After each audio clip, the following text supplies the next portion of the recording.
என்னது ஸ்கூல்ல வந்து எக்ஸாம் ஸ்டார்ட் ஆக போதா? ஆமாங்க, உண்மையில வந்து ஸ்கூல்ல வந்து காரண்ட் எக்ஸாம் வந்து ஸ்டார்ட் ஆக போகுது. இந்த வருஷத்துக்கு பார்த்துட்டீங்கன்னா 1வது வந்து சரி 12வது வகுப்பு சரி 3 எக்ஸாம் வந்து வருஷத்துக்கு வந்து 2024 25 இந்த இயர்ல வந்து ஸ்கூல் வந்து எப்போ திறந்தாலும் பார்த்தீங்கன்னா ஜூன் 10ஆம் தேதி தான் திறந்தாங்க. எக்ஸாம் வந்து எப்போ ஸ்டார்ட் ஆகுதுன்னு பார்த்தீங்கன்னா செப்டம்பர் வந்து 20ஆம் தேதி ஸ்டார்ட் ஆகுது. எப்போ வந்து முடியுதுன்னு பார்த்தீங்கன்னா செப்டம்பர் 28 வந்து முடியுது. அதுவும் வந்து சனிக்கிழமைக்குள்ள. இப்போ வந்து இது வந்து எக்ஸாம் நடந்து எல்லாரும் ப்ரிப்பேர் பண்ணி எக்ஸாம் வந்து படிச்சுட்டு இருப்பாங்க. எக்ஸாம் முடிஞ்சதுக்கு அப்புறம் வந்து ஸ்டூடெண்ட் வந்து ஒரு ஹாப்பியான நியூஸ் போயிட்டு இருக்கும். என்னன்னு பார்த்தீங்கன்னா எக்ஸாம் முடிஞ்சதுக்கு அப்புறம் வந்து லீவ் கொடுப்பாங்க.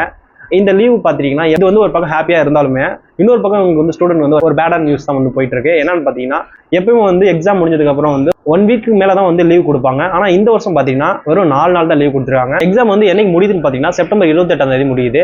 செப்டம்பர் 29 வந்து ஞாயிற்றுக்கிழமை, செப்டம்பர் 30 வந்து திங்கக்கிழமை, அக்டோபர் 1 வந்து பாத்தீங்கன்னா செவ்வாய்க்கிழமை, அக்டோபர் 2 பாத்தீங்கன்னா காந்தி ஜெயந்தி அன்னைக்கு வந்து புதன்கிழமை. இந்த 4 நாட்கள் மட்டும்தான் வந்து ஸ்கூல் வந்து லீவ் விட்டுருக்காங்க. அக்டோபர் வந்து 3ஆம் தேதி வியாழக்கிழமை வந்து ஸ்கூல் வந்து ஓப்பனு.